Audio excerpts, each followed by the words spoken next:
What's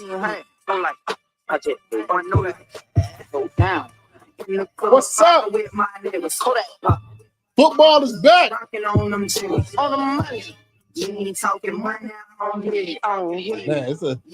this Saturday. Every Saturday for the next 12 weekends, plus playoffs. College football is back. Let's lock in, fellas. Hey, ladies, let's lock in. Let's lock in. Let's do it. It's that time. It's that time. It's that time, man. Week 0. Starting tomorrow at noon. You know it. Ireland. Let's do it. Dublin. Dublin with it. What's going on, everybody? Welcome to another episode of IDK Sports Podcast, your premier spot to talk sports with the average guys. My name is Anthony. This is my main man, Kenny. What's happening? It's just right here every end of the week, Thursday or Friday, live, and the next day on Apple Podcasts, Spotify, wherever you get your podcasts at. Don't forget to like, share, subscribe to the YouTube channel so you don't miss any content. Man, what we got going on this week, man? It's Saturday, 12, like I said, I think it's 12 noon in Ireland. Kicks off football season of college football. The games count. Ain't no preseason for college football. Games count off the rip. And then we got a Big 12 matchup and a ranked game. 2 ranked teams. Kansas State and Iowa State going up against each other. And you also got a couple other games. Got the MEAC SWAC Challenge. They got some games we're going to get into. Week 0 starts this weekend. I cannot be more excited because this really is the kickoff the football season. It's been a long time wait, a lot of speculation. Media day is over. The talking is over. The cool picks is over. Now it's time to strap the pads up. And like my dad say, if you're scared, punch the next man in the mouth because it's time to go. It's time to go. You guys feel that? You feel it? Football is in the air. You smell the grass. Yep. The helmet strapping back up. Yep. I see high school out here gearing up. I'll ride past the field. Some states play this weekend. I think some states play. They out there practicing already. They already back from summer camp. Them boys getting live, 757 about to picking up around Oscar Davis. I ain't gonna that's for another pod. But we picking up into some backyard ball here in the 7-5. But bro, it's good to be back. It's good to be back. Yeah. You know what I'm saying? It's just good to have something to watch. Because whoo boy, we be fighting in the summer. We be fighting for our life in the summer. Yeah. It's only so many festivals you can go to. There's only so many taco truck festivals and beer gardens you can attend. Only so many. Yeah. So many ways you can walk around the amusement park with your family. Look, I done seen my family once or twice. It's time to batten the hatches. It's time to close the doors and lock them. I'll see y'all next summer. Yeah, so we got check some things that I got going on. My light went off on me. Wow, I started to cut the light back on. But yeah, man, it's college football time. But before we get into too much college football, we will get to it. Let's start with this. And this right here. All I can say is, what the hell? What the hell? What the hell? What the hell? What the hell? Like, what? Out of nowhere, really. Like nobody saw this coming. Nobody. Jake Paul said he had another fight coming. Nobody saw this opponent, and really, it's like, what the hell, man? To me, what the hell is going on, man? Let me say this right before I go on a whole rant. I think it's November 13th on Netflix. 14th. Whatever. November 14th. I hate this fight. November 14th. Jake Paul versus Gervonta Tank Davis. On Netflix in Atlanta at State Farm Arena. Yeah. Two things. Okay, I'm gonna say before I get into my personal things about it. All right. This for me, I can't get. I gotta get personal. This for me hurts boxing because Ooh. yes, yeah, we getting into it today. We started out early. this Okay, hurts boxing for me because two reasons, right? And I don't blame all this on Jake Paul. All right, give me like 2 minutes, Kenny, and I'll let you cook. I don't blame all this on Jake Paul. I blame this a little bit on Turkey. I blame this on the boxers. I blame this on the promoters not working together for years before this. When you had this renaissance in boxing, you lost. The momentum has been lost, right? The only person making money in America right now that you can make money with a fight with is Jake Paul. I will give you that.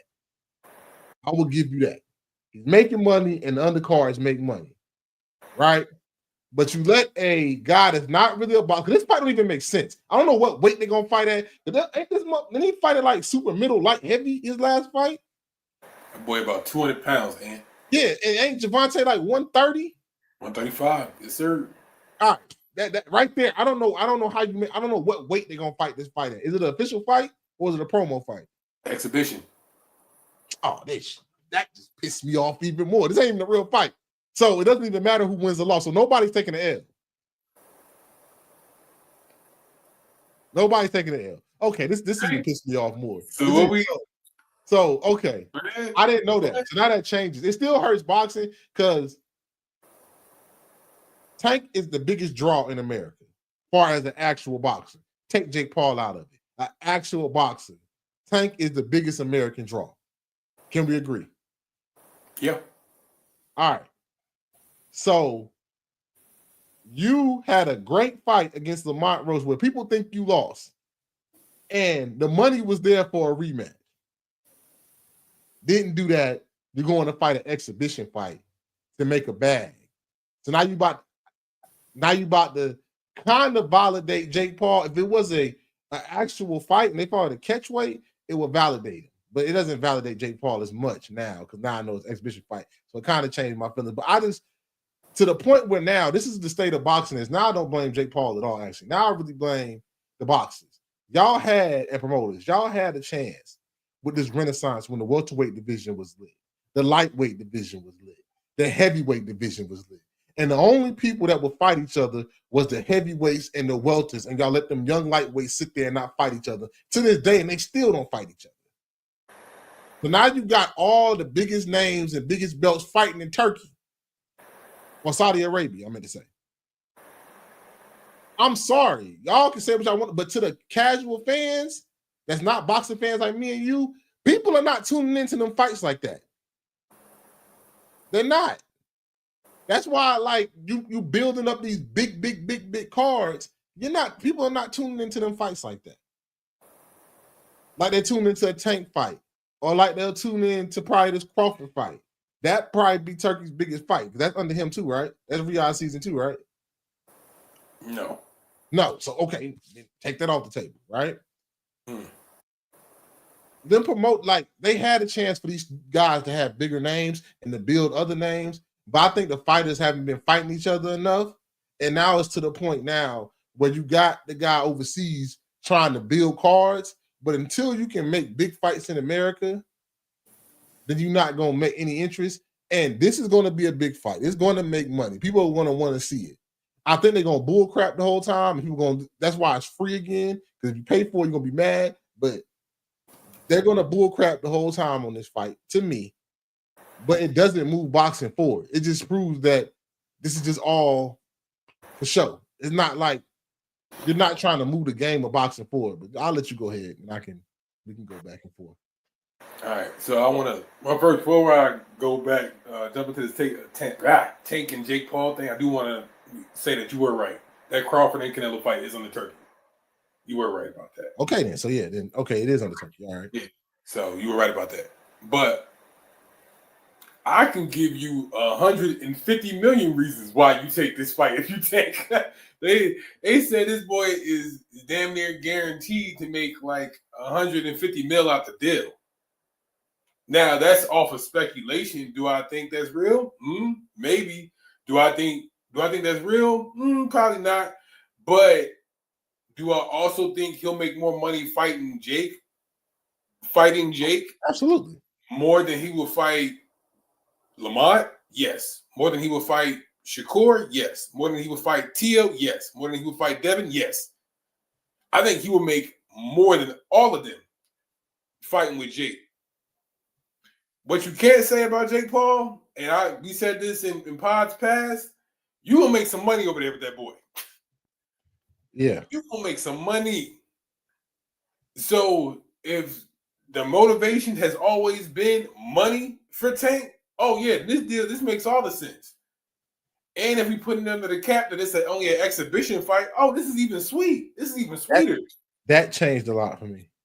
Like, bro, all we doing is light sparring. I mean, yeah, for the sake of Jake Paul, like, yeah, we know who Tank is when he step into the ring. He, certified killer. But also for the sake of Tank, if he ever do decide to spin the block, I ain't about to do like real rounds with somebody that's 200 pounds. That wouldn't make sense. I wouldn't take punches from that. Even on this, even for the chance that I do get hit by a 200-pound man. Again, we said this before, but they create weight classes for a reason. I'm not about to get punched on by a 200-pound man. Or bullied around the ring by a 200-pound man. I'm not going to do it. So if we keep it under the pretense that it's an exhibition fight, this makes all the sense in the world. I'm just coming off some drama that I had going this summer. I'm gonna get some ring rust off by doing this exhibition fight. I'm about to be up crazy. Even if I don't clear 100, 150 million, I'll still be up somewhere between 80 to 100 million still.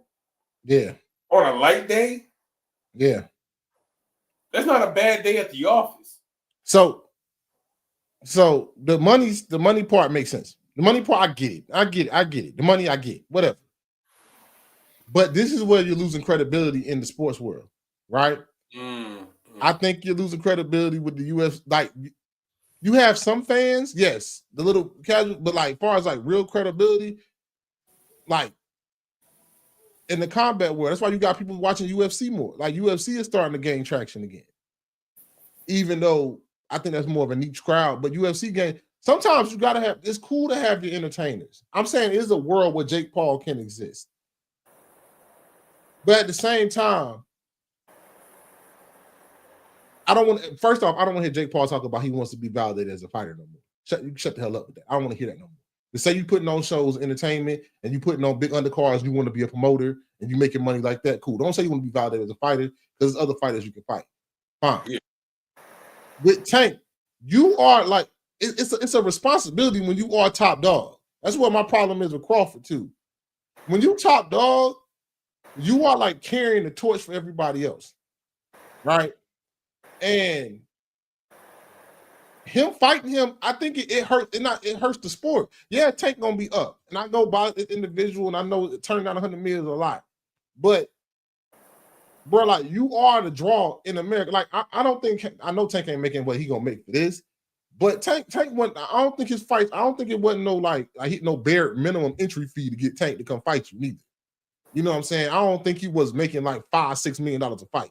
That's not. He been making double-digit million to fight, right? So what does this do for Floyd Schofield? What does this do for Shakur? What does this do for them? Like, when your main dog went to go fight an exhibition fight, this fight don't even count. Yeah, no, it don't. But at the same time, it's not I can understand from the perspective if I'm Tank, right? It's not my perspective to also make you guys stars. I mean, I've been doing it. Hence, Ryan Garcia been on the run since Ryan Garcia been on the run that he has been since Tank, still being able to book a fight. The fact that Isaac Cruz can still book a fight. The boy Lamont Roach hasn't shut up about Tank for the past, I don't know how long. Boy, he can't talk about Tank. They stole that from him. He had that L for Tank. Bro, you feel like you had the first L on one of the best niggas that's supposed to be around. Move on, fam. Move on. He tried to fight him, and then you didn't fight him. You said you was gonna fight him, and you backed out. Bro, move on, fam. Like, that's not every day we waking up, we hearing about how much you Tank this, Tank that. God bless it, boy. Who else is he gonna fight? Bruh. Bro, you got what you came for. Exactly. Like you stepped in the ring, you made it competitive, you got your name now. Move around with it. Here's the true problem. Because now you about to get me. Now I'm here now. Because the true problem is you ain't making no money with nobody else. That's the problem. You done got on this side of the fence and like, oh shit, it's green over here. So anything else doesn't sound like, yeah, you damn right. I done made the most money I ever had in this tank fight. And there's a chance I can do it again? For sure. For sure. And I'm the new kid on the block. Everybody's chanting my name. Now it sounds like something. But bro, as a man standpoint, bro, you gotta move on.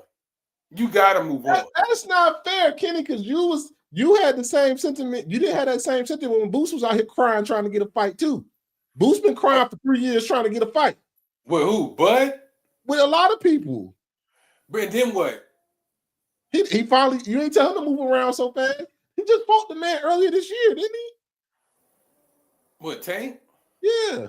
Yeah. It only been like, 3 months? Sure. You got robbed? You feel like you got robbed? You feel like you got robbed. This nigga said he had something in his eyes. Come on, bro. Come on, man. Like you got robbed. But here's the thing. You was always the little homie. And here's the problem with boxing or with fighters. I don't care if you're talking about Lamont Roach or you're talking about Shakur Stevenson. I don't care if you're talking about Tio. I don't care if you're talking about anybody else out there at 35. All y'all niggas is always the little homies. Y'all was always the little homies. So with that, bro, y'all was never a star. But the fact that y'all get to call my name every day or on social media and ask for a fight because hey, this is where the money's at. You can't blame me for the sport failing. Huh? In that same sentiment, right? That same sentiment, right? Y'all, this is the why a Jake Paul and any other dude that want to get in shape can come in and take over the sport. Because y'all won't fight each other and make stars. When Errol, Danny, and all them was fighting each other, they made each other stars. They made the big time fights. All them made the big time fights. These cats won't fight each other. They take too long. They won't fight each other. It's always we will, then we drop off. We will, then we drop off. That's why I don't blame Jake. Y'all left the door open for him to come in here and do it. Because the heavyweights were the only people fighting each other. The middleweights were only people fighting each other. The light heavy better be even Bivol got it popping. It's not that hard to make a fight. I don't know why why we protecting these lightweights and these young lightweights and now welterweights so much when the middleweights done got all them done got it popping. The light heavies done got it popping. The heavyweights done got it popping. So now that's why I don't blame Jake Paul. Nobody's making no money for real. That's why Turkey and them is trying to put this on a subscriber-only app, some of these things. They're talking about, we can make pay-per-views cheaper and everybody like, oh yeah. No, they shouldn't be cheaper. Make stars. Fight each other. A Devin Haney Tank fight would sell if y'all had fought, if T.O. had fought somebody already. If they had fought people, even with L's, even if one of them had an L or two. If you had fought and had your L to a respectable person, y'all could have built names and been making 67 million, 70 million a fight because the names would already been there. Hagler and Hearns fought each other. Ali and them fought each other. Sugar Ray and them fought each other. People fought each other. These cats is the reason why Jake Paul come and do this bullshit that he doing. I don't even call it bullshit. Yeah, it's bullshit. This exhibition fighting a little man, it's bullshit. Y'all gonna watch this on Netflix and it's gonna look like the Mike Tyson fight all over again. Yeah. Tell y'all what happened. Yeah. Hype it up like the Mike Tyson fight all over again. But that's why I blame the fighters now. Y'all didn't take the torch from that welterweight division, and Crawford added his ass into it too. And y'all started cherry picking and bullcrap, thinking y'all really stars because people know y'all name, but y'all ain't really making money like that. Canelo is the only joker out here that's consistent. Canelo went light heavy, lost, came back, and got all his belts back twice. Yeah. Would have fought Triple G again, but Triple G got older. You know what I'm saying? Like Canelo done ran it back with everybody. Everybody that wanted to smoke with Canelo, he did it, besides Benavidez. And I ain't mad at him on that. He older, I don't got it. That's a career decision. Yeah. That's a career decision. I ain't mad about that. But like, that's what my thing is. I was at first. I'm mad at Tank and the boxers more than I'm mad at Jake Paul. He's an entertainer, and they're making money. I get that.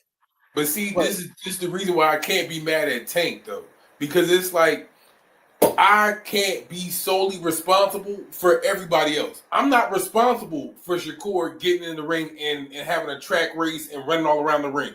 I'm not responsible for that. I'm not responsible for T.O. having a breakdown every 6 to 8 months and not trying to fight nobody. He just turned down another fight for Shakur.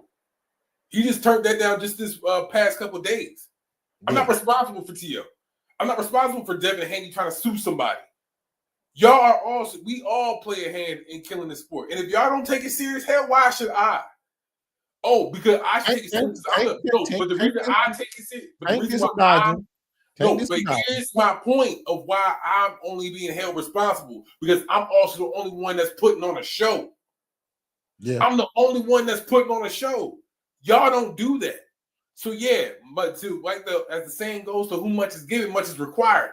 I gotta carry that torch of being able to be the guy and to make the fights. Because nobody else is doing it. Nobody else is doing it. It's not, but it's all up to me because I am the guy. You know, just like I said this before, I am solely responsible for making all you money. Why can't I go out there and do it for myself? And when Sugar Ray Leonard had the middleweight belt, right? And the welterweight middleweight belts. What did he do? He was the man. He was the Olympic champion, the star, the guy. And what did he do with that? With his mantle? He fought Duran twice. He fought Hagler. He fought Hearns. Made it happen. Ali fought every heavyweight that came through there. You know, all of them fought each other. They made it happen. And when you do that, it just builds up storylines. You know what I'm saying? Even as recent, Earl got the belt. They dodged Earl for a little bit, but Earl got the belts. Earl said, I got it. Are y'all ready to go? I ain't ducking no smoke from nobody. Came back from a car accident, didn't duck no smoke. Lost his $100 million bag with the Pacquiao fight and said, fuck, I ain't ducking no smoke. That's why Crawford he didn't have to fight Crawford when he fought him. Off the bullshit he was going through. He didn't have to fight, but he said, what he said, belt strap season. I'm getting all the belts. Let me line them up. I'm taking them all. Sometimes when you take the mantle of that American guy, you that guy. You that man. And besides heavyweight, because heavyweight is one fight doable. Wilder didn't duck that much smoke. Anthony Joshua did. Wilder ain't duck no smoke. Fought Fury. Fought every heavyweight y'all thought was like that. He fought him and got him out of here. You know, while he was on his run. I'm just saying, you on your run. When you get on Floyd, when he got on his run, until towards the end. We always talk about towards the end of Floyd's run. That middle run, we went from Pretty Boy to Money, and started really, he fought champions. He fought dogs. He was the guy, I fought dogs. These guys, don't nobody want to take the mantle and be that guy. Tank is putting on the show, but he don't want to be that guy. I don't think he wants to be solely responsible. And that's the point I'm getting at, though, right? So it was never like, bro, you ain't never known of Tank to be the strap season or the revenge tour type of fighter. That's never been his MO. That's never been his MO. And that's what boxing is thinking. It was only coming from the standpoint of, oh yeah, such and such. Yeah, I just want to punt. Like I just want to beat him up. It ain't even about the strap. And bro, because once he came to the realization for himself, and I know like as far as purists, you're gonna hate to hear it, but once you get to the point where like, damn, all these cats are champions, but yet I'm making more money than him, and him. But y'all can keep this legacy shit. But that's what's wrong. Y'all can keep it. That's what's wrong with boxing now. That's why they're losing the momentum that they had. They're losing because they don't have no guy. Canelo's old enough. Canelo can't continue to be the guy. Somebody else has to take that mantle and be the guy. That don't duck no smoke. That's coming to fight everybody. I'll fight 3 times a year on this run. So the one that wants to be dominant, not just a regular champion, a dominant champion. Like nobody wants to be that. Right. These guys don't want to fight. You just said something perfect, right? So Shakur last fight was what? Just this past July, right? I think Devin and T.O. both fought earlier this year, maybe April. I want to say my timeline may be off, but all of them jokers, all of them are done for the year. That's one fight. They're all done. Ain't Devin fighting on the Benavidez card? So did Devin fight earlier this year? Yeah, he fought. I thought him and Rolly got it. Not him and Rolly. Devin was on that New York City. Right, Rolly. Devin was on that card. That New York City bullshit. Yeah, Devin was on that card. But go ahead. Yeah, but excuse me, I forgot Devin was on that card. So I was only talking about Ryan and Rolly. So in the case of Shakur, only once this year, he's done. Bud, he got a Canelo fight up. Yeah, he was skipping over fights just to get to this one. Yeah, like, hey, bro, I just want to get to this. He didn't want. He took them out. That's the dude that's supposed to be the man. He don't want to be a dominant champion. Like he did that lightweight run. He wasn't trying to make another run like that again. He wasn't trying to do it. Yeah, bro, but it's like, dog. So a lot that what our former greats did, the Sugar Rays, the Alis, the Tysons, the Roy Joneses, Andre Ward, all them cats, like the shit, Arrow, all them cats, what they did again from a purist standpoint, Floyd, they all spun it back at least twice a year. They want to be dominant. I want to be known that like you couldn't F with me. I was that good. Yeah, and the money was there to support that fact. Like, hey, bro, I'm gonna spin it at least back twice, if not 3 times. Floyd and then Floyd got to the point which Tank was about to cross over that point. Niggas want to see Floyd, so they want to see him lose. Sometimes you get when you get to the point where you're so dominant that people want to see you lose, you can also make money like that. Even more money. Like, I think Floyd made more money on jokers wanting to see him lose than that run where he fought Cotto, De La Hoya, all them. You know what I'm saying? Like, nobody in this group wants to be the man. They all think they're superstars and nobody really knows your name. Let's put it like that. All right. Well, again, I can't be the only one that's signing up to do it. You know what I'm saying? If we just gonna sit back and say, "Oh, Tank is ducking, he's cherry picking, he's always pulling up smaller fighters to fight," it's like, all right, bro. If I'm doing it, then y'all scrap too. Y'all scrap too. You know what I'm saying? Last time we had like a true clash was probably at 35, Haney Loma. But the thing about it though, they're gonna mess around and get passed up because 154 or that not doing, but junior super welter, they getting active.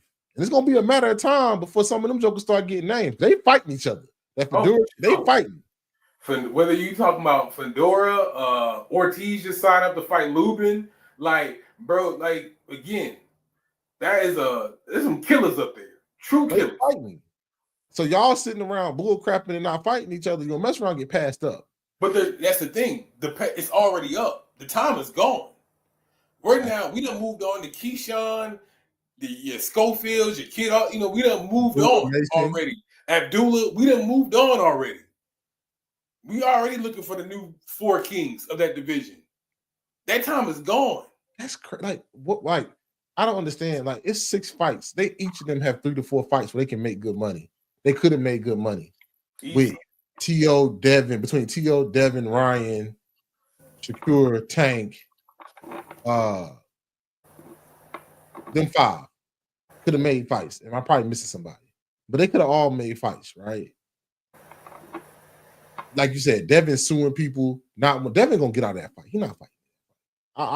I don't see that. Who he supposed to fight? Ryan Norman in November. He don't want to see Ryan Norman. He don't want to see. Not at welter. Not a true welter. You don't want to see Ryan. As the first welterweight fight, you don't want to see. Said, bro, in November. At 47. I think they might have caught catch weight. I don't know. Nah. He moving up to welter. He did not.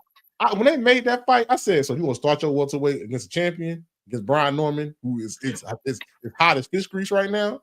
That's what I said. I like Boots, but I wouldn't just run away and say that he's gonna beat Brian Norman off the rip. Like, Brian Norman's hot right now. Can't go easy out. So he not. That's why he talking about testing England. I'm like, bro, you don't want to fight. You don't want to fight that man. You don't want to get in the ring with that man at welter. Maybe at a catch weight. You don't want to give him that man with welter. I mean, hey, like you said, hey, there's no money going around, so hey, give him a shot. Give him a shot. That's what y'all said, right? Give him a shot. Ain't nobody else making fight. His dad is gonna find a way to get out that fight. They're not. It's the same, bro. They are all scrambling, and that's the point. That's the point I'm trying to make. They're all scrambling for a payday. But there was a time where there was no way in hell Bill Haney was gonna let his son fight on an undercard for anybody. Now look where he at on a damn undercard. That's they all got.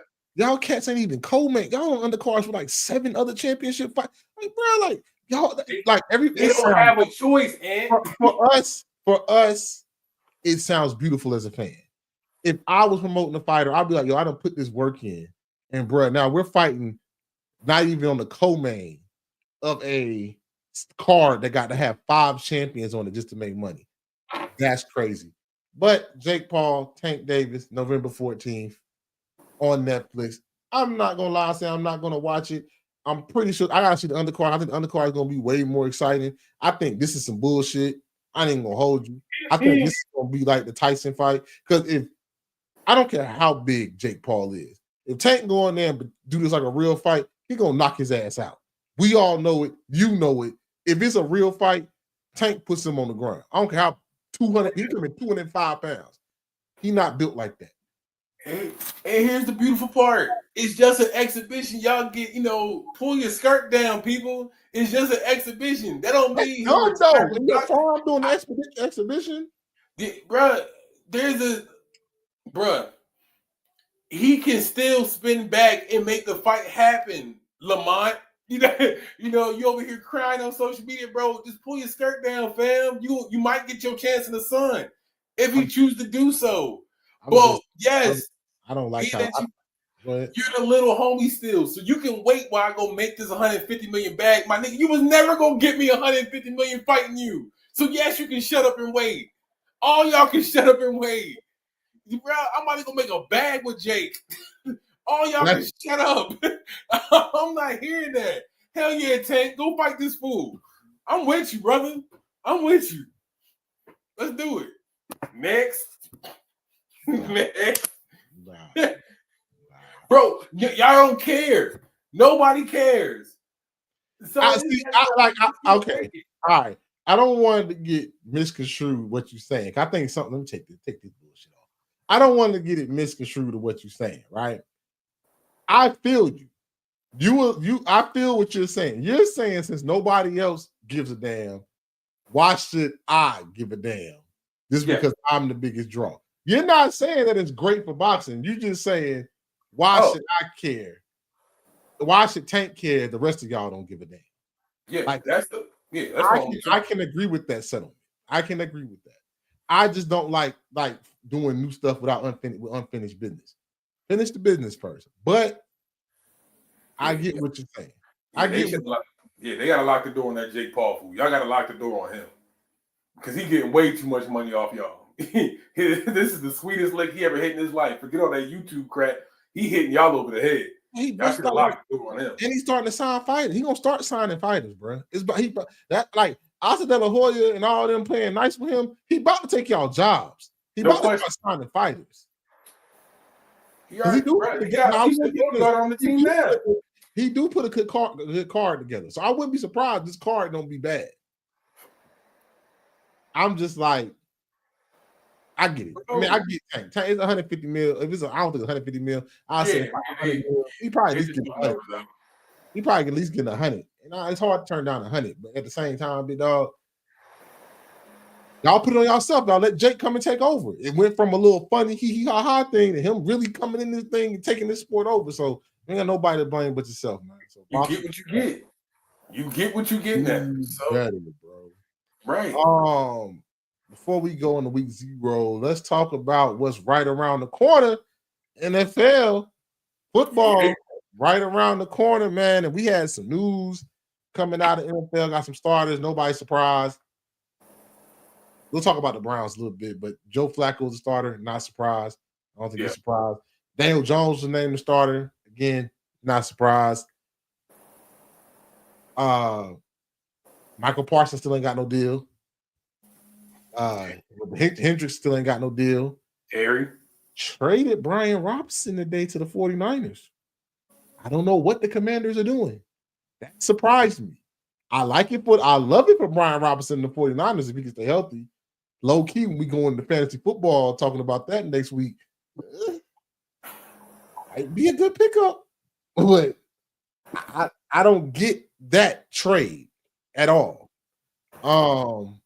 Where do you want to start? Who you want to start with? Because NFL is right around the corner.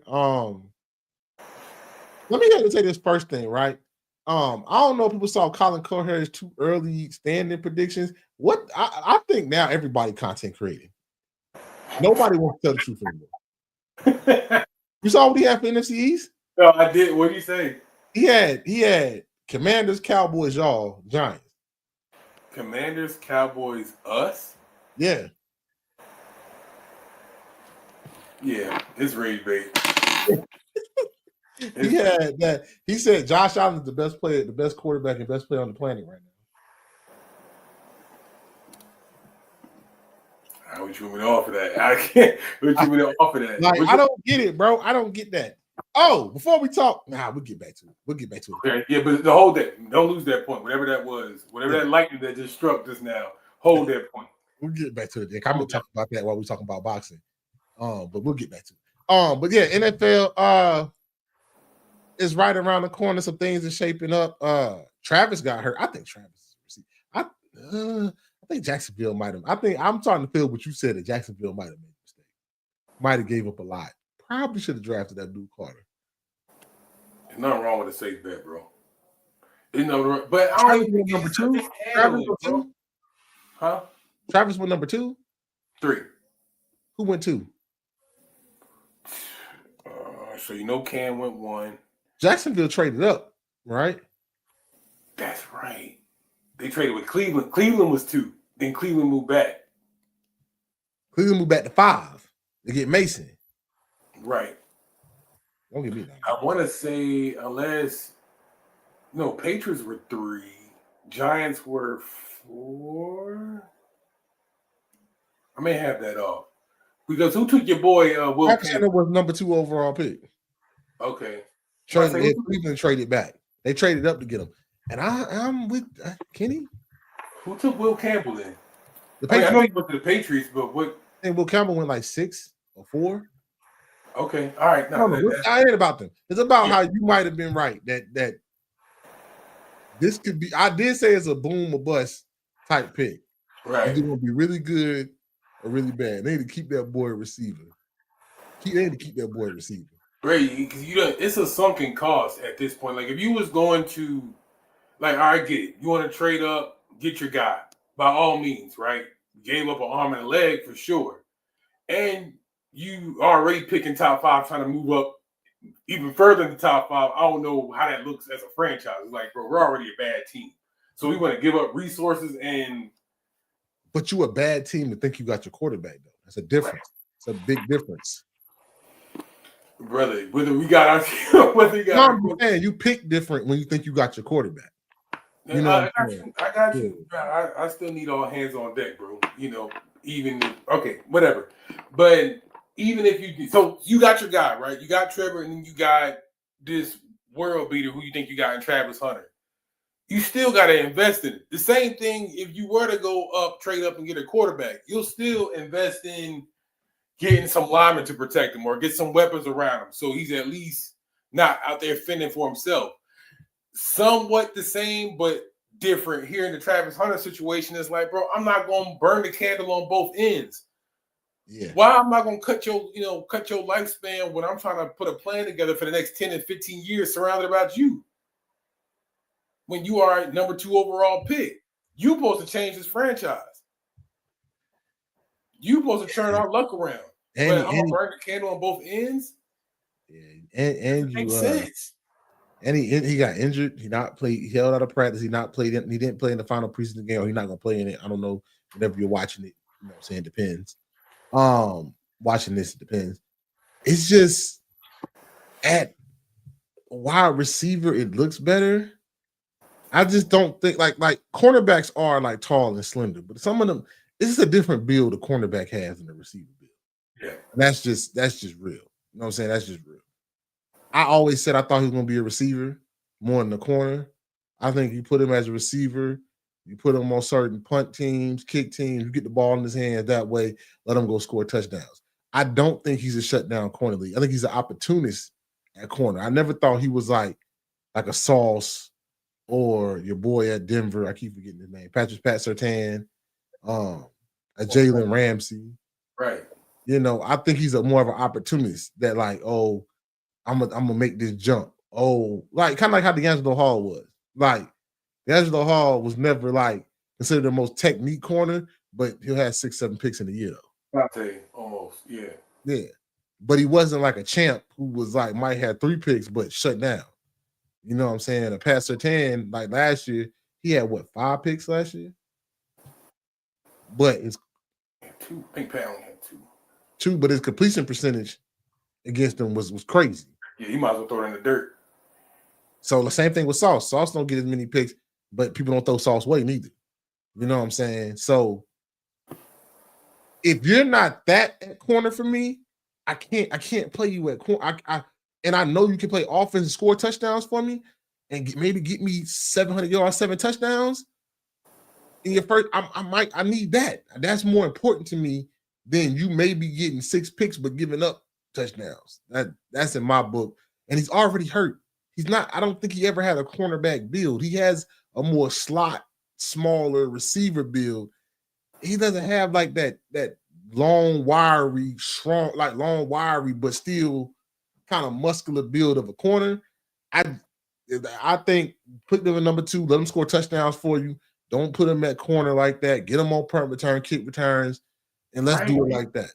Right. If you were looking for another way to like utilize them, like there you go. Put them on special, like, you know, just like you said, bro. But asking me to run across the middle to catch a pass and also, you know, break up this wide receiver screen that's coming out here, bro. It's just it just doesn't happen, fam. Yeah. We seeing some of the best athletes out there out there at corner, whether it's Rob Woodson or Champ Bailey or Deion Sanders. We seen the most Darryl Green, track athlete. We like, bro, we didn't see the most athletic people. You still ain't putting them in there, you know, on a consistent basis. I know Deion played wide, you know, caught a few passes, but you ain't put out there on a consistent basis. Yeah, even what Troy Brown, what's his name? And when Troy Brown to play corner and play nickel and wide receiver. But it's like, bro, you ain't gonna do it that consistently where you gonna bet the farm on it. And I'm gonna give up a first rounder next year and a couple 2nd and 4th round picks to do it too. Like, bro, like you still gotta protect the sanctity of your team and protect what you got going forward. Yeah. Like you said, I still got Trevor Lawrence. You know, I got Brian Thomas last year. There's nothing wrong with that being a 1-2 punch and that being it. And getting some, you know, some still play out of you on special teams. There's nothing wrong with that. Shit, Deshaun Jackson went Rookie of the Year off that alone, Pro Bowl. Yeah. So, bro, like it's still qualitative. It's still a measure that equals to success. You just ain't got to do this because the kid did it in college. You know what I'm saying? What are you trying to be known for here? Are you trying to be known as a groundbreaking organization, or are you trying to actually win games and keep your star player on the field? Yeah, Travis need to be at receiver. Yeah, man, he already got an injury too, so like, you know, your boy AR. Let's go to the Colts, right? Yeah. Everybody's saying this fed Anthony Richardson. Your man that's an offensive coordinator that wanted him, that's coming out that he really wanted Anthony Richardson, right? He was your offensive coordinator. He really wanted Anthony Richardson. Yeah. I think him and Chris Ballard to the GM. Chris Ballard. I don't know what ever since the Andrew Luck pick, he really done nothing since. I think they're gonna make a mistake with Anthony Richardson. I personally think if Anthony Richardson goes somewhere and sit and learn a little bit more, the man didn't play. He was hurt in college. He didn't play that much in college. everybody's comparing him to Cam Newton. He's at the physical stature of Cam Newton. Nobody, and let me say this right now, nobody, not even Joe Burrow, I know what people won't say, had the 1 year season like Cam Newton did. Nobody came to a school that wasn't winning like that, got him right, won the Heisman and won the championship all in the same year and carried that team. And there was some players on that team. The defense had some dogs on it. But really, Cam carried that team to a national championship on his shoulders and then dipped. Anthony Richardson didn't do that. So I wish he had how Jalen Milroe was being treated at Seattle and like how Lamar got treated when he came to the NFL. I'll talk to my dad about it. You got it. You drafted him. Even if he's not starting, you got somebody else starting. He should never started off the rip. Then you have packages where you have him come in and do things that he does well, running, throwing off the run, stuff like that. Then you give him the next year, you give him a little more. And then by year 3, you still doing what a good grasp we can do well, and then all you do is expound on it. Got Greg Roman to come to Baltimore. They ran that system that Lamar can use his athleticism early so he can play fast.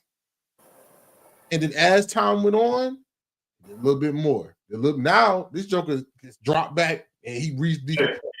I got you. I think y'all guys going to mess himself up and get his ass fired for real because he wants to fit somebody into his system instead of fitting the play. You wanted AR to be Jalen Hurts. He's not Jalen Hurts. Jalen Hurts played a lot of football in college. Went through adversity in college. Won championships in college. He's not that. So he should never played them off the rip. I think we both can agree on that, right? Shouldn't have played AR off the rip. This guy has not played a lot of football. He couldn't even recognize that blitz coming. He wasn't even looking that way. I think if you cut him or you trade him, he's going to go somewhere and sit. And if he gets with a good coach, it might come back to bite you in the ass. That's all I'm going to say. I still think the physical tools are there where he can sit and might come back like a Geno. Might come back like a Sam Darnold. He's young. He's still young. And he's young, and he has the physical tools. You might still want to hold on to him. Everybody saying move on. You might still want to hold on to him. That's all I'm going to say. Bro, you get a 5th round pick. I mean, a 5th pick. Right. Regardless of these lightning rod ass quarterbacks you see, whether it's Jaden Daniels, CJ Stroud, the list goes on of who hits year 1, year 2. Regardless of those are just lightning bolt type of prospects that you know what you're gonna get. That's not the standard, bro. Again, I'm with Peyton. I'm with Peyton Manning in the thinking that you don't judge a quarterback on years 1 through 3. But for certain, from 4 to 7, that's where you really get your ROI in. 1 to 3, bro, everything is just whistling through whistling through your ears. Ain't much gonna get out of them. You know what I'm saying? Do what you can to build the fort around them, and then say, "Hey, bro, see what we can happen." That's if you choose to put them on the field. But that doesn't have to be the standard. Bro, you and I both know he should have held a clipboard and had a headset on, his first couple seasons. Didn't play enough football. You look at a cat like Bo Nix, played a lot of football. Jaden Daniels played a lot of football. That's why their ease into the league looks a little bit different. Yeah. But again, sit them down for a little bit. Maybe at this point, it's like, bro, there's so many. There's a few instances where people just can't scratch out their brain yet, to where it's kind of looking like just a new setting will probably do you some good. I don't know what this will result for Shane Steichen. I mean, by all means, they still got a hell of a roster. You talk about a team that still got Michael Pittman, Alec Pierce, Joshua Downs. What's my boy from where you go to Texas or Georgia? I can't remember his name right now. But Jonathan Taylor. They just got Tyler Warren this past draft. So a decent offensive line, bro. Like, you still got weapons on that side of the ball. So maybe Daniel Jones keeps you in there for about 7 or 8 games. And also keep in mind, we in the AFC South. So who knows what the hell that division gonna be year in and year out. Yeah. So I can't just immediately say Shane Steichen is gonna be house hunting this next year. I just don't. You didn't have no plan. What was your plan with Anthony Richardson? What was your plan? None. That's my thing. And then I ain't gotta stay on it too much longer. I'm just saying, what was your plan? That's my whole thing with him. You drafted him with the 5th pick. Everybody knew he was a project player. You drafted him high as hell. You like the physical tool. Threw him out there week 1 for what? I don't get it. I think you set the man up for failure. I don't think it was. The man barely played 1 full season and a half at Florida. I don't get it, bro. I don't get it. He had a little bit of immaturity in him too. Yes, that's known for a young quarterback, right? I mean, a young player. So I don't get it. But more problem, Daniel Jones ain't it. We all know that. I mean, bro. I mean, then to that point, bro, he's still a kid, man. Like, bro, out here still trying to be a rapper, man. Like, it's like, bro, you still got some kicks in him, man. He still got some young boy kicks in him. But Daniel Jones ain't it. Daniel Jones ain't it. But every prospect ain't gonna be the same, bro. Like, you can't just sit here and say like, all hope is lost. You need to settle into a role, settle into something that can be, that he can be comfortable in, bro. And I don't think, they did it to a degree, but you can't also throw him in the fire. Yeah, you built the roster, but you can't throw him in the fire too. That's just not every prospect. Yeah. Moving right along, Brian Robinson Jr. got traded to the 49ers. Guess the Commanders really like that rookie? Was it Jacory? Oh, Jacory. I don't see why you make that. Why you do that now?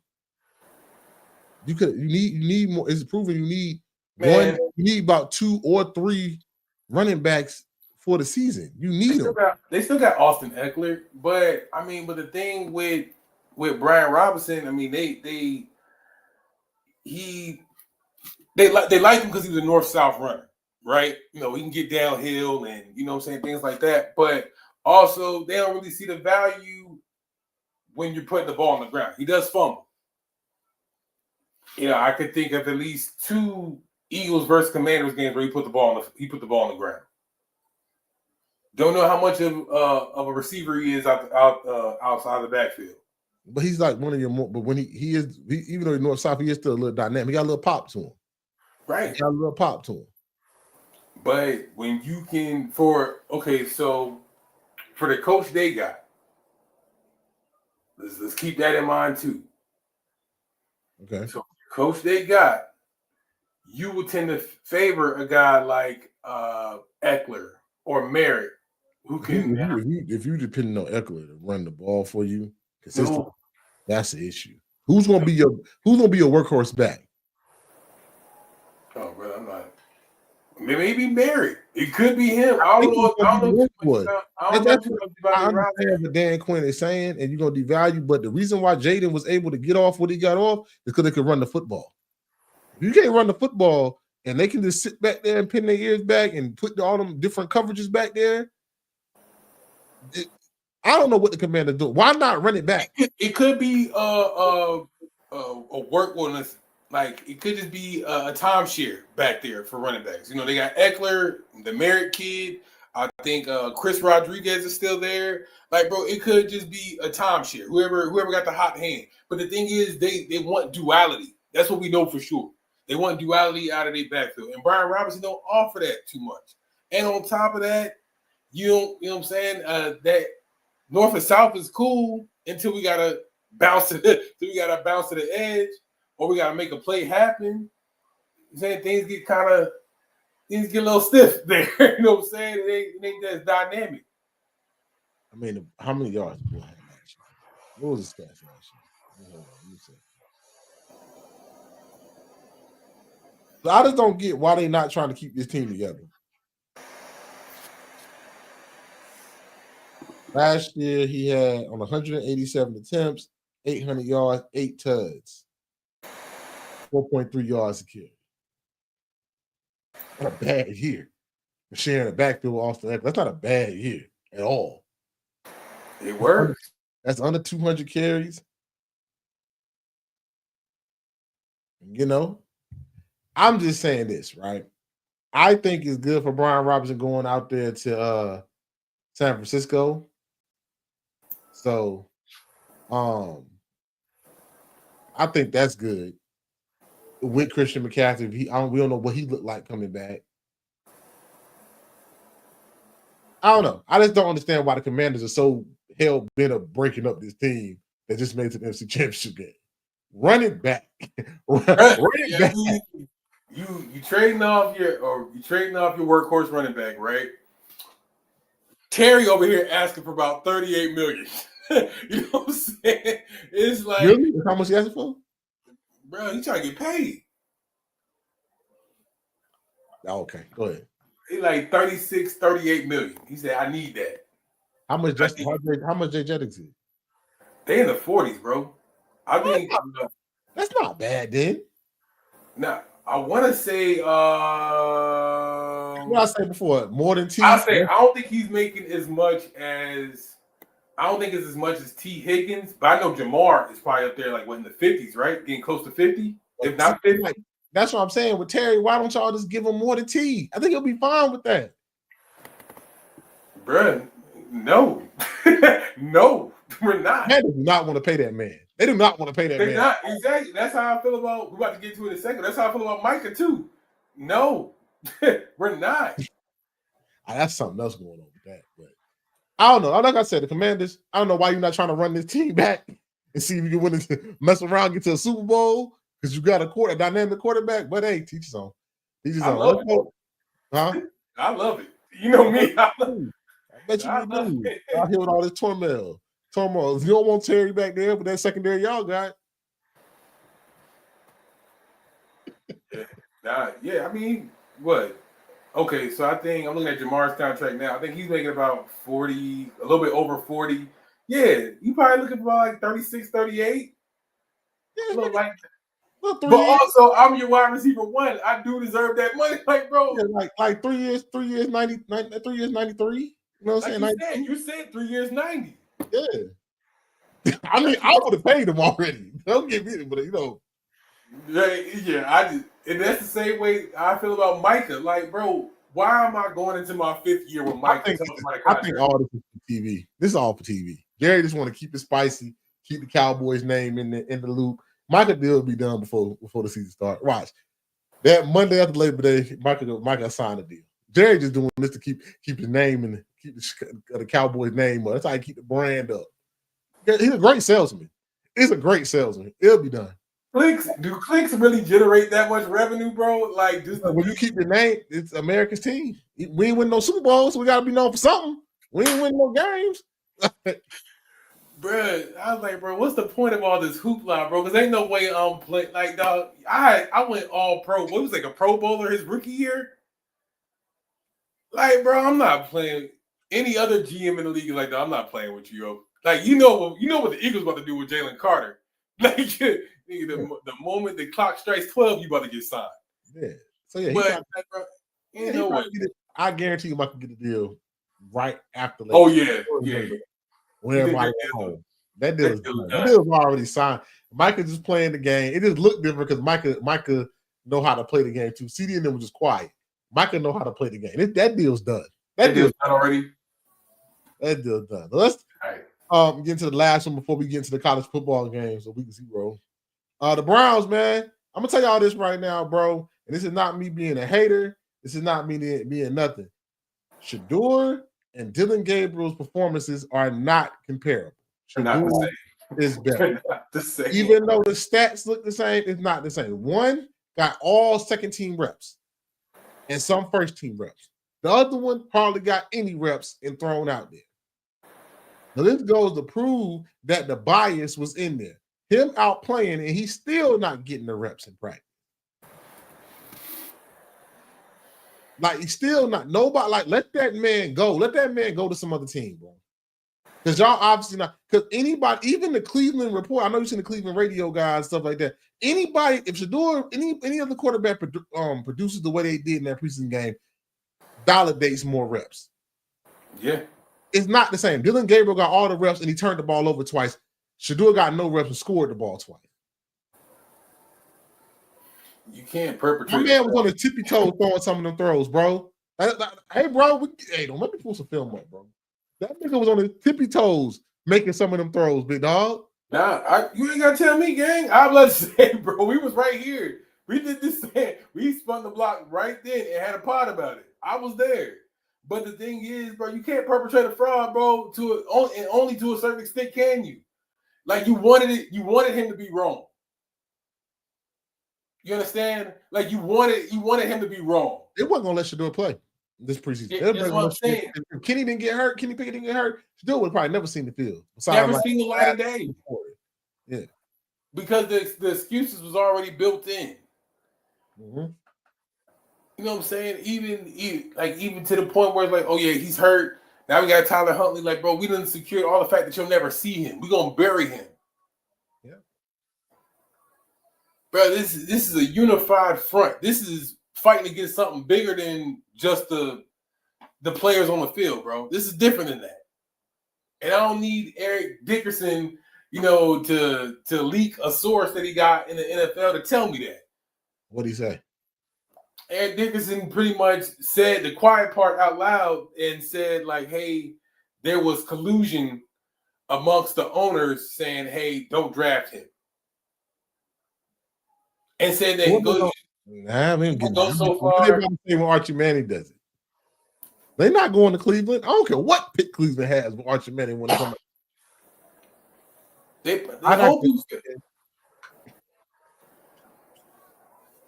It's the same thing with the Saints. I think the Saints done effed themselves over. I don't want to cuss. That's the point. I think Tyler Show looked like Spencer Rattler's better than him, and they trying to prove this. They want to prove that Spencer Rattler's not better than him. But from what I'm hearing in practice, he's better than him. What I saw in the game, the second preseason game, he's better. I ain't saying Spencer Rattler is good, but he's better. Tyler Show is bad. But here's the thing: Ford looks better than him. Oh, I don't doubt anything that you're saying, brother. What I'm saying is the same way the Browns don't care if they win or lose this season. I know for damn certain the Saints don't care. I know for certain. They want to draft Nishmeyer. His daddy's the OC. Yeah, it's already baked in. Exactly. The ingredients are already baked into what they're trying to do. The other jokers are playing so bad, it got Giants fans thinking that Jackson Dart should start on Russell Wilson. I know you like that. I know you want that to happen. You want them to put Jackson Dart out there. Hey man, you've been having a hell of a preseason. I support it. You know what I'm saying? Like, see what happens. Like, boy, these boys ain't no boy. Dylan ain't it, dog. It's not this. How you say? Oh, they played similar. One turned the ball over twice, and the other one. And that pick six was a godforsaken throw. Everybody said, "Oh, it wasn't his fault." The receivers said, "Why throw the ball then? What you throw the ball for then?" Right. The receivers ran the wrong route. I get you. When they wasn't supposed, that wasn't the play. In no way in hell should those receivers be that damn close. Why you throw the ball? Like that's what my man Mike Tenenbaum said. Was it Tenenbaum, the one that was with the Jets? He said he threw the ball though. Like y'all trying to say he didn't have to throw the ball.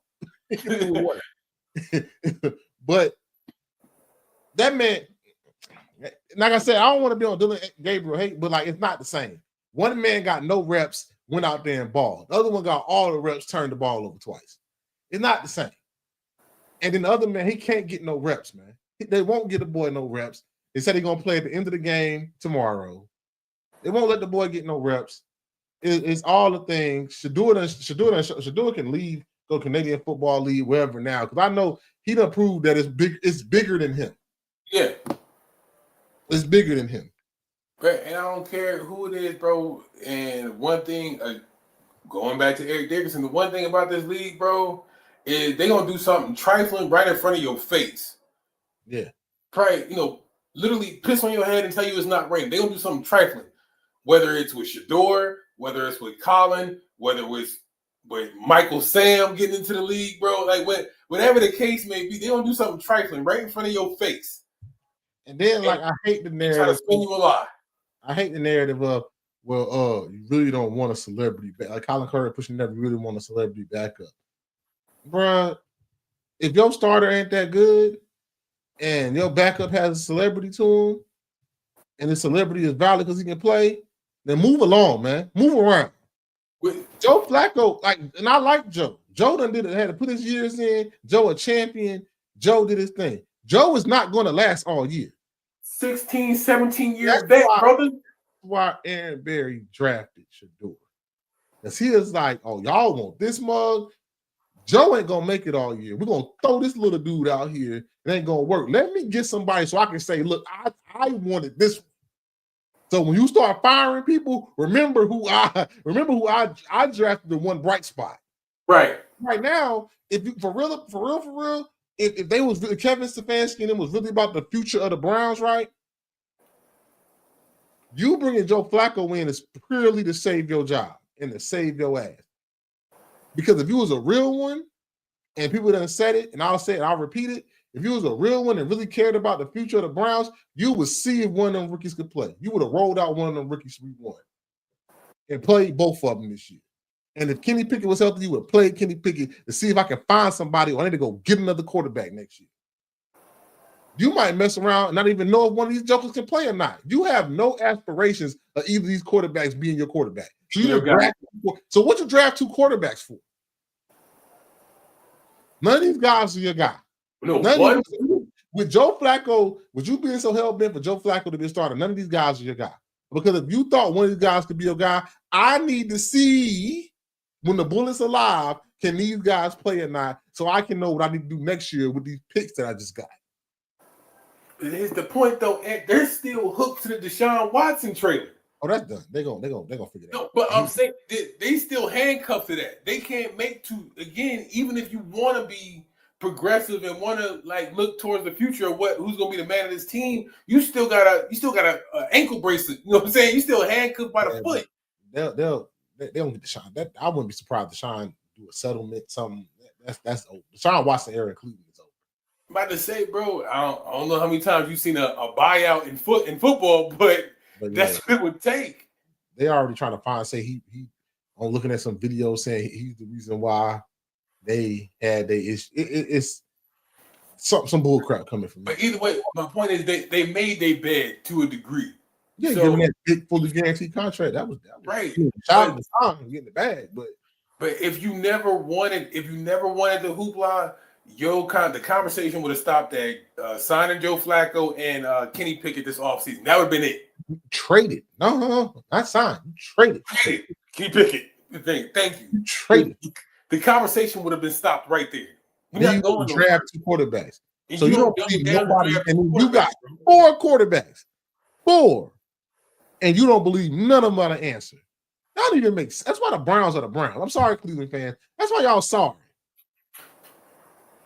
And what is the big problem if you have a celebrity that's a backup that can possibly be a starter?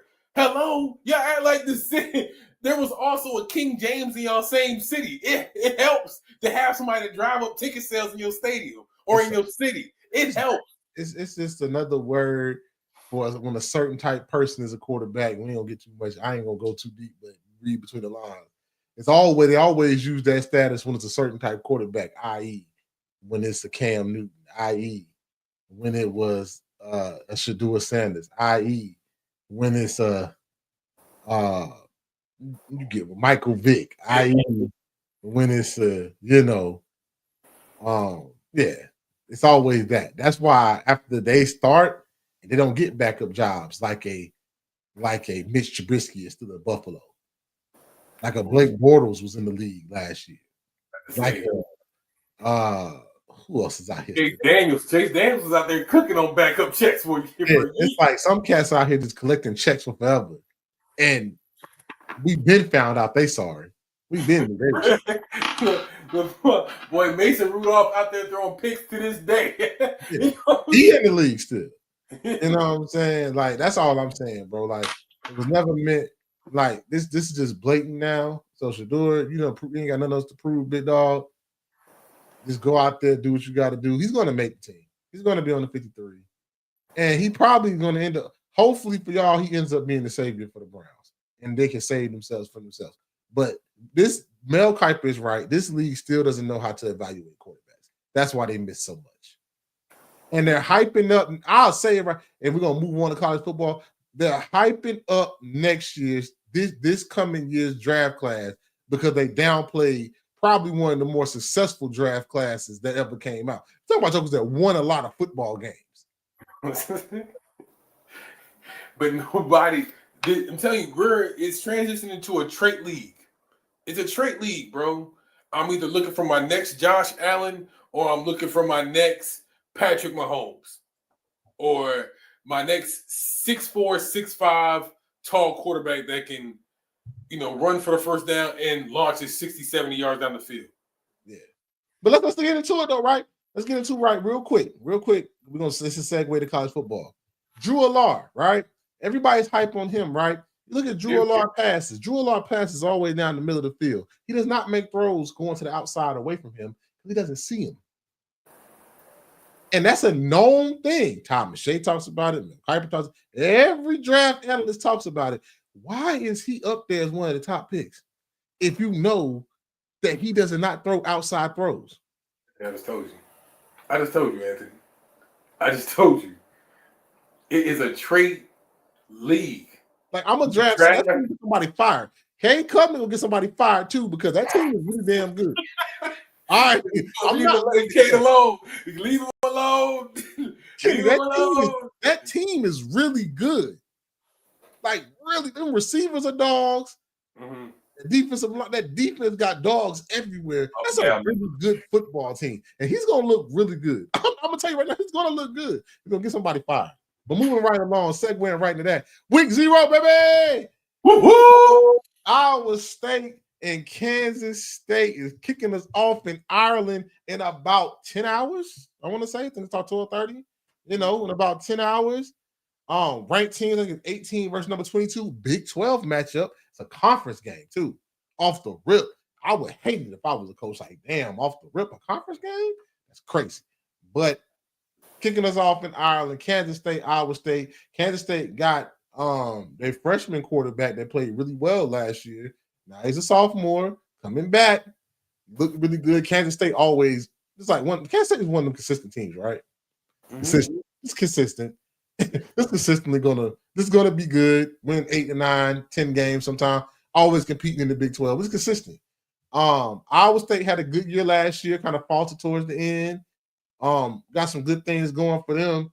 Hey man, this is like off the rip. You can't play no game. I as a fan, I love this because they're going to be throwing most time the early games. You play vanilla because you don't want to show anything, right? Too much too early. You don't want to show too much because you don't want to put too much on tape. You can't. This ain't a game you can lose. You got to win this game. This is a Big 12 conference game. Mm-hmm. Big 12 get an automatic bid to the playoffs. Big 12 champion got meant to the bid to the playoffs. Hey man, right off the gate, a Big 12 game off the gate. I love it. 12:30 ESPN. Right? Do it, baby. Yes, sir. ESPN. Go ahead, Ken. How you feel about it? Nah, bro. I'm gonna go ahead and launch my bet already. I'm gonna take K-State, but just the angles of this game, I'm gonna say, hey, bro, or should I say, oi, since we in Ireland for this game, it's Farmageddon, baby. Get in that thing. You know what I'm saying? But nonetheless, bro, I'm with Ed, bro. A conference game is early. It's like Christmas in July, bro. It's Christmas in July. We get big noon, Big 12 football very early, you know what I'm saying, in the wee hours of the season that could probably have some late season implications. So, but I'm leaning very much with K-State in this one, man. So, K-State, we talked about Avery Johnson a little bit not too many weeks ago. I think that combo between him and Dylan Edwards for their rushing attack, speed outside zone, a lot of traps. I think they had a few shuffling pieces up there on their offensive line this year that may show some Some clues being that it's still very early in the season, mind you, week 0. So they may have some, scabs to pick off. But I trust that combo between Avery Johnson and Dylan Edwards is going to be enough to get that job done. I don't really know too much of what Iowa State is on defense just yet. I know they thrive off of takeaways. A lot of pressure. They got a cat on that D line that has some potential going into draft season next season. So I can't. It's too early to tell what we're going to get out of Iowa State. But knowing the consistency that K-State brings, and I have a lot of trust, and I'm very excited to see Avery Johnson tomorrow. I'm gonna take them. See what we got. Yeah, great way to kick it off early in the morning, man. Like I said, conference game, off the rip. Let's go to the next game. We're gonna talk about the FCS. The FCS kickoff game: Mercer versus UC Davis in Montgomery, Alabama. I think this game is at 6:00 on ESPN. Kicks off, 7 o'clock. Yes, 7 o'clock. FCS game. UC Davis last year made their first appearance last year to the playoffs. No, not first year. I lie. That's not last year. They made their first appearance since 2021 to the playoffs, and they won their first ground game against Illinois State. They finished last year. They was a top 15 team.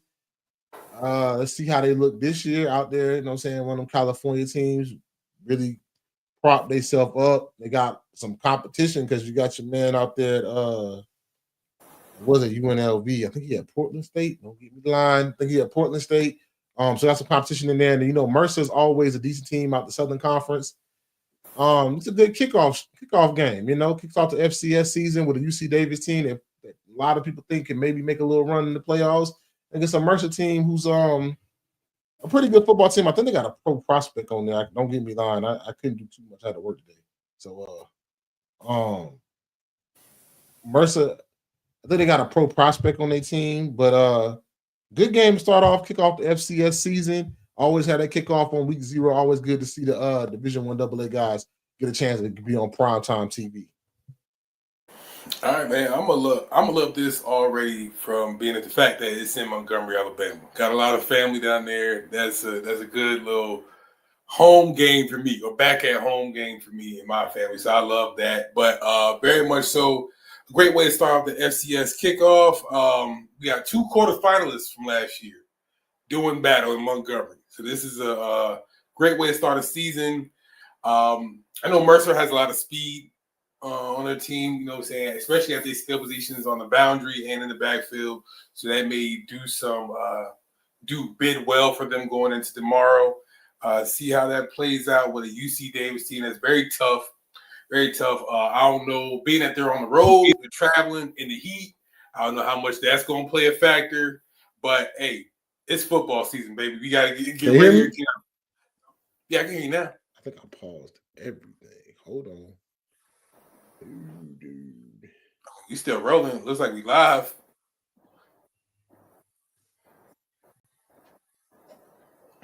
Yo, can you hear me? Yes, sir. I can hear you, brother. Oh, okay. Yeah, I think like all my value went out, so I don't know if the value went out to things. So you might have to repeat what you said, big dog. Oh, okay. You said UC Davis got this going on, then like all my value went out. Okay. Nah, man, we didn't miss too much. So I was just saying that UC Davis, they're traveling. The heat factor, I don't know how much that's going to matter, being that, hey, you knew what the hell the schedule was, but they may play in some aspect of the game, being that they'll be down there in Montgomery in the Gump. Yeah. That may have something to do with it, but and they got, I think, some old lineman continuity issues. Maybe have like some new players and some new roles there. But so it just may take them a few quarters to get comfortable. That's what it all boils down to for me. But as far as on Mercer, I like where they're at on their skill positions. Again, they got speed everywhere, so this may just be a run and gun type game. But if anything, what the hell, man? Football's back, and it's in the Gump this year. Let's do it, baby, and on prime time. Shout out to my folks in the Gump. So another game. There's other games coming on. I'm gonna highlight two more. Kansas versus Fresno State. Week 0. I think this game is coming on Fox at 6:30, 6 o'clock. Yes, sir. Yes, sir. This game, I think Kansas is going to handle it pretty well. Kansas lost a lot of players on defense to the draft, graduation, some transferred out. Still got their quarterback though. Running back graduated. Kobe Bryant, the cornerback that was really good. Yeah. Was drafted. He left, graduated. Went to the NFL. So still got your quarterback. That's always Kansas. This is the year where I want to see now. Like Kansas had a year with a good class the past couple of years. Are we building now? Is Kansas building that under their coach? Are they building? This is year 3. Now it's like, are you bringing in solid recruits? Are you that team? You know, you was hurt last year a little bit, came back, got healthy last year, and looked like the Kansas team everybody thought y'all would be.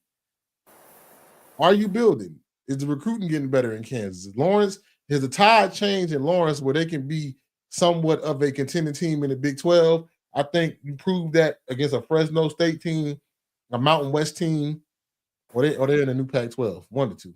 One of them teams out west. You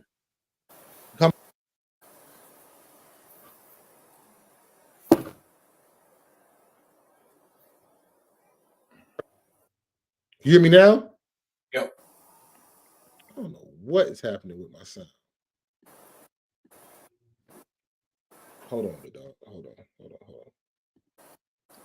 Give me 1 second. Pull the car over. No, I can't hear nobody. Pull the car over. Yo, Kenny, you can hear me, right? I can hear you now, brother. I got I you. can hear you though. Give me 1 second. Yeah, I can take over. Yeah, Fresno State, Kansas. I just think it's a Jalen Daniels show, bro. Honestly, like, you got him back. He's healthy this year. I want to see him set the tone early. It's like the earliest start that I want to say in recent history. Again, my memory's bad. That we've seen from Kansas in a long time. So, being that you're on primetime, 6:30 on Fox, one of the returning bright spots from that Kansas team that was making a push last season or starting to gain some tread last season is Jalen Daniels. So let's just see exactly what he got for us. Again, they lost a lot of prominent prospects to the league last year. Some already showing some chippiness on in the pro level, so it's pretty good. But I just seen this game to take over, bro. Especially if Kansas offensive line gets a good push. I don't see no reason why they just can't run away with it and just make a mess of this game, bro. So I'm looking for a big game from Jalen. You got your back now, big dog. You hear what Yeah, I was there. I don't know what's going on. I couldn't hear nothing. I can see you talking. But I don't know. My stuff going in and out, man. It's late, man. Technical difficulty. They'll be all right. Yes. Let's get into the game that I'm most excited every year in week 0. We get into that MEAC Swag Challenge. Man. Southern football, Jaguars versus the North Carolina Central Eagles. MEAC Swag Challenge. Central finished second in the MEAC last year. Southern finished second behind Jackson State. Hey man, this is my kickoff. This is the kickoff that I love, right? You know what I'm saying? HBCU football, big time kickoff, prime time, national ABC. Yes, sir. ABC. I think this year's a good game. I think this year's a really good game. We still got 2 good teams that's going to be contending for their conference championships. This game is going to come down all to 3 things from me, right? Let me tell you, break it down for Central. Get Walker Harris into a rhythm early. Get Walker Harris going early, and if Walker Harris gets going early, then he's going to be dynamic. Yes, you lost your running back, but Central has no problem finding other running backs. Got a good defense with a good DB. That's on the preseason All-American list. You got your linebacker who's on the first team All-MEAC. Control the line of scrimmage is up to both teams, right? Got to control line of scrimmage. Southern is going to come in this game with Fred Minnier, the OC. They're going to want to run this football. Straight down your throat. power football, run this football, play action pass, and we're gonna, you know what I'm saying, make you see who's gonna be the physical team. Whoever can be the more physical team early in this game is going to control this game. Personally, people think this game being more of a blowout with Central being a little bit better. I don't see that if Southern can control the defense, control the offensive line, and then Givens on the other side, the edge rusher for Southern, can get off the line and make some havoc and make Walker Harris move a little bit. Southern has to make Walker Harris get off his spot and make him think a little bit. When he thinks a little bit and not just playing and flowing in the offense, it looks different. It looks different. But this game is going to come down to the trenches like it always does. If you can control the line of scrimmage, who can get in their rhythm early, who can make it happen early, this is going to be who can win this game. Me personally, I got Central winning this game 31-17. Me personally, winning by 2 touchdowns, but 2 touchdowns late. I think Central makes a little bit more throwing opportunities, and they make a little bit more bigger plays. And I think they get the Jaguars down late in the game. And they have to throw the ball, and that's just not their forte. But if Southern can get in here and run this ball, hey, watch out, man. We might have a close MEAC SWAC challenge. And I think it's just that. So like I got it pretty much the same with Central taking it, but I think it's very just that even if you're trying to get Walker Harris off his spot, bro, just kind of lean into that. We can still go play action, bro. Especially if you establish the run early. Get Walker Harris out on the perimeter, a couple PA shots, a little deep bend routes. You'll be just fine. He's just enough of an athlete to make it happen. And he got the arm talent to do so. So it doesn't, I think for Southern, it's the opposite, right? It's like, okay, let's put a runner where like they ain't gonna kill us because of a broken play. Let's not die because of a broken play. They got edge disruptors there with Kelby Givens and what's my other boy Vincent Page there that can make life hell for Walker. So bro, it's just that like, hey, as long as we keep this game in front of us and not so much just scrambling to find trying to find life out of a broken play, we should be all right. So in this case, same thing. I got Central, but I got a little bit closer. 24-20, pulling away with Central taking the game. MEAC end up winning the challenge this year. Yeah, we need to, bro. We ain't won the challenge. MEAC ain't won the challenge past 2 years. We dominated. MEAC dominated this challenge for the early parts, but the last 2 years with the Jackson State win over South Carolina State and FAM beating us last year, that's 2 years in a row.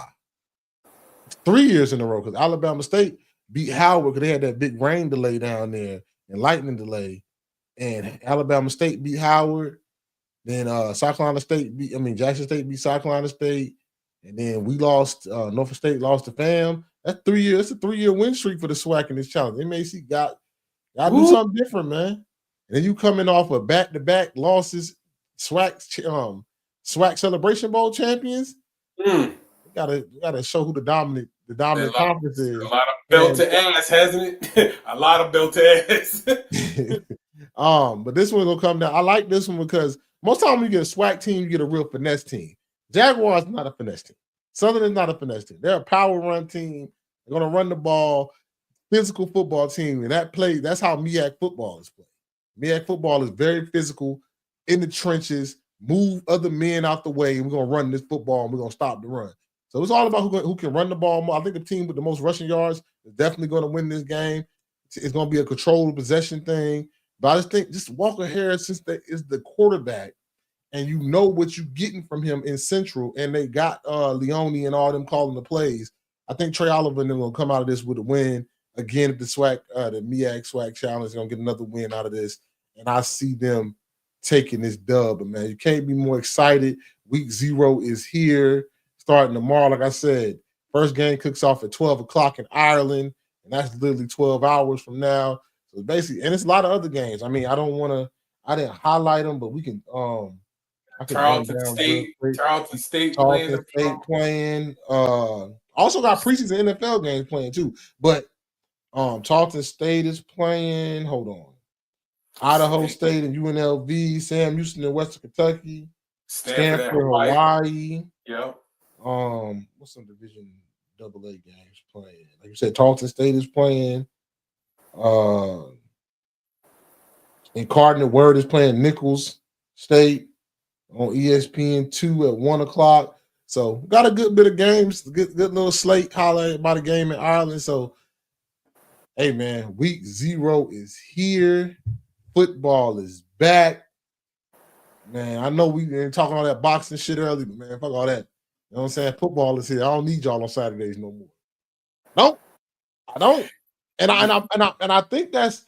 I mean, now we on some bull crap a little bit before we end the show. I think that's gonna mess up Crawford and them. I don't know who told them. I hope they picked the right Saturday. I say this every damn year. If boxing don't just run the summer already, then just forget about it. Because the Boxing big should names just run the always summer. in November did the holidays to us when football season on. But then, like you're going like a football season, basketball season done started a little bit. It was in September. Well, you got it. That's why Jake and Tank fight in November, but September 13th is real early in the football season for you to be having a fight on Saturday. Hey, Just bro. saying. About to say, bro, I don't know that many people that's clicking off of like I don't know the matchups off the top of my head, but bro, ain't that many damn fans gonna be clicking over from I don't know, a late UCLA game or a late Washington game just to watch. Like, bro, stop it. We ain't gonna, you know what I'm saying? We ain't that committed, and we damn sure ain't that committed to boxing this day and age. So It's not worth it. Like when Earl and them did it, like you were saying, Earl and Sean, that fight was that was in the day when they was giving us something to see. You know what I'm saying? And then I was cool with the top ranked fights coming on ESPN after the during like or right before, or maybe after the primetime game. Game started at 9 early in the year. Primetime game, we could flip back and forth a little bit, see some boxing and stuff like that, man. But we passed that now. We passed that now. Because I think Tank gonna get his money up front, but I would like to see that's why it's on Netflix. So Netflix can bullshit their ratings. I'm really interested to see what the ratings of this fight is in November. I'm talking about prime conference football, prime meaningful NFL games in November. If you're playing meaningful games in November, that's some real games on Sunday being played. So where are you fitting in on that? Is that a Saturday? I don't know. Yeah. Where are you fitting in on that Saturday? November is prime. November 14th or November 15th? 14th, yeah. Oh, it's a Friday. Okay. They put it on a Friday. I'm about to say that they put it on a Friday. November 14th is a Friday, not a Saturday. Okay, Jake Paul a little smarter than I thought he was. His last event, that full girl card was on a Friday too. That makes sense though, because you put it on Saturday, November Saturday, with prom conference games happening. That prime time game could be a damn LSU and LSU and Bama. Yeah, what? I don't give a damn if you paying me to watch it. I probably still won't watch it. But not only that, like, hold on. I want to say, let me just pull it up right now. Who the fuck playing on that damn weekend? I want to say that when is that Night of Champions? Okay, that's the next week. That's the following week, November 22nd. Okay, I want to say because that Night of Champions on the same weekend, and they really screwed the pooch. But I think they all right though. So that November, let's look at that November weekend. You got a Clemson Louisville that Friday on ESPN and the Oregon Minnesota. That Saturday is Texas Georgia. I don't know where you guys plan on being that day, but I know where I'll be. You got Alabama, Oklahoma coming to Alabama. You got an LSU, Arkansas. South Carolina goes to A&M. Forget about it. That's at noon. Florida at Ole Miss. Hey, bro. They know that. They know when to have it. You know what it is. What's that following weekend when oh boy, they got it on Saturday. Who playing that Saturday? You got a Tennessee, Florida. Them games them fights be in the middle of the day. Oklahoma and Mizzou. Just saying, bro. Just saying, bro. It's just, you better have a damn good card if you want somebody. Especially watch that shit. that game. They looking for having that shit on Friday because they had that shit on. Is that Saturday? That 15th? That's a crazy Saturday, bro. A Georgia, Texas, a South Carolina A&M, South Carolina Good versus luck. Texas. Good luck. Good luck. Alabama, Oklahoma, Alabama. Good luck. Good luck. Like, what are we talking about, bro? What are we talking about? Like, hey, it's crazy, bro. It's crazy, but just like boxing ratings and everything, this episode.